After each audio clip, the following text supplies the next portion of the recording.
Andamento and Aesthetics, the Rules Part 2.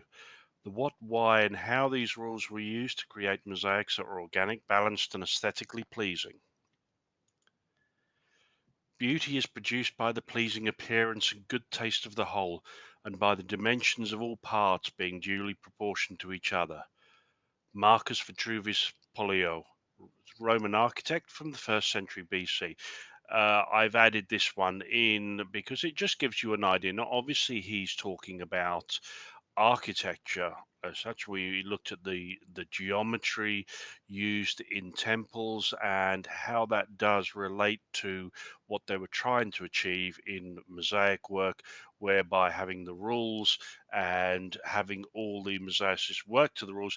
Now, the rules of mosaics, that they don't compare to using geometry in architecture. That is so much more precise, but it's about the actual idea and the intention behind it. So, the rules in ancient Greek and Roman mosaics. Now, almost no written details of the work involved in ancient mosaics have been found. There's no user manual, there's no training manual. So, what we know has been the result of study of the mosaics themselves. What has been found is certain ways of setting the tesserae that can be seen in all the mosaics across the Roman world. These would have been passed down from artisan to artisan, ensuring that they all applied these rules in their work. When looking at those mosaics, you must remember that how these rules were applied would have differed according to the standards of these mosaicists in exactly the same way as you would get with tilers these days. There's 8 rules. What I've done is group them together in areas just to um, create what their intention is and what they are trying to achieve. So rules 1 and 2 is about consistency. Rules 3 to 5, the easiest ones that you'd see in the Roman mosaics, these are about creating a sense of flow with the lines. Rules 6 and 7 is about creating depth. Rule 8 is gauging. Now, this is more of a method of work, and I will go over that with the rule. So, first, making a neat mosaic size. You have a working size, so it might be 10 mil, 3/8 of an inch, and you try to not to use any piece which is 50% larger or smaller than that. Now, that's just sort of a rough guide. It tends to be smaller variation up to I look to 20 to 30% there, but it's this consistency in the size. So you can see on the top one how much more harmonious it is in comparison to the bottom example.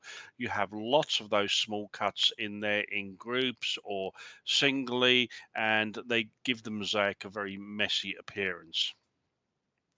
Spacing, keep it consistent.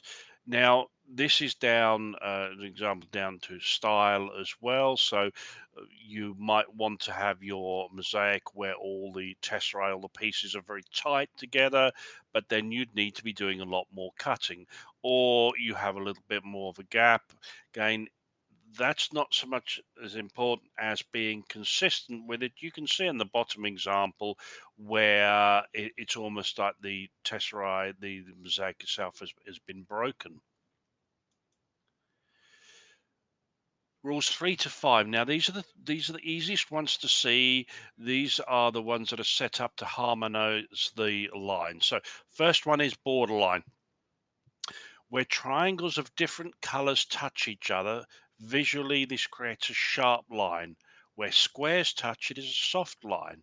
This alternating of sharp and soft areas creates a discordant effect. So you can see in the drawing here, without a borderline, that you have the triangles at the color change are right next to each other, but areas where there is a vertical line or it could be a horizontal one, it creates a soft, visually speaking, a soft line. So you get this sharp, soft, which is a very discordant effect. Now let's take a look And by adding the borderline, the triangle cuts are pushed back so they are not touching each other. It also makes them less apparent by being in amongst the other tesserae of the same color. And you can see how that pushes them back, and they get these triangle cuts get lost in the rest of the tesserae, and those borderlines actually create that soft line all the way around. So going on our standard illustrations here, you can see at the top, there's the borderline. You have squares against each other. At the bottom, the incorrect one, you can see the triangles against each other. Number 4, keystone. Now, if you have a line of tesserae on a straight line, squared, squared's not a problem. And you put that on a curve, you open up the tesserae on a curve, and you get a triangle shaped gap. Now, if you put triangles in there, which you see on the second one down, what this does is it has the effect of disrupting the line. These triangles break the flow of the line. So what the Romans did, they would cut a keystone shape. They'd open the gap a little bit more and cut a keystone. Now, you won't see many of these simply because they were using hand cut, quite irregular pieces, so they were able to just tease the opening there. You would be using this a lot more for using machine cut tesserae. Down the bottom, this is more of a modern mistake where someone's used a lot of half cuts and tried to get the curve using those. Again, we go back to consistency, where you have your squares, and then all of a sudden, just because it's on a curve, you're getting these half cuts, which has that discordant effect. Number 5, convergence. When you are setting lines of tesserae of the same color and the space narrows, then the lines need to reduce in width equally. You can see at the top, we're starting on the right, 3 lines, the tesserae get smaller, all get smaller until they go into 2. They all get a little bit smaller until they go into 1. Now at the bottom, you can see the center line stays the same size, all the tesserae are the same size. The other lines either side of that both get smaller and smaller till they end in a triangle. Now, a triangle denotes the end of a line.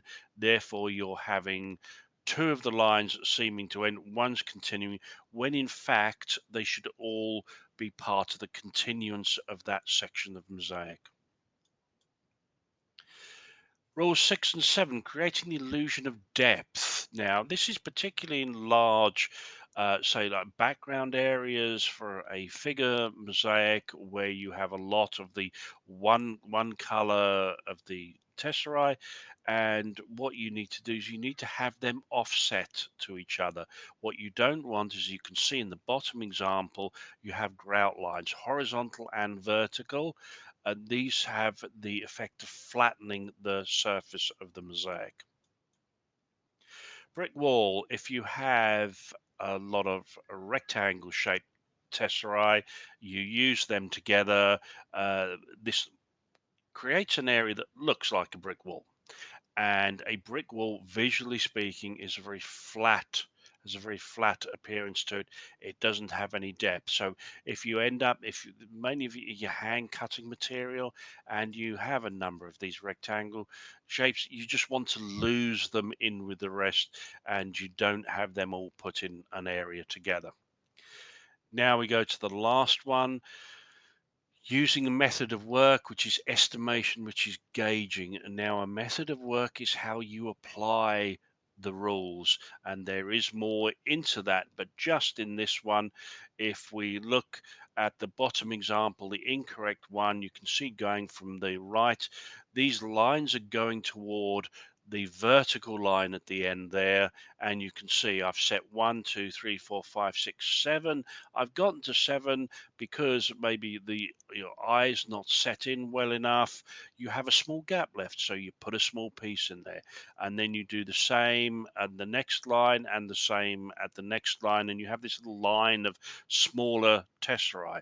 Now go up there to the one with the green tick, and you can see starting at number 1, going towards that horizontal, that vertical line, 1 2 3, get to number 3, and then a jump over, go to the end of the line where you're aiming for number 4, do that one, and then work back to number 3. And if you have a small cut, if you need to put a small, well, you can see number 6 there. I've put it in there.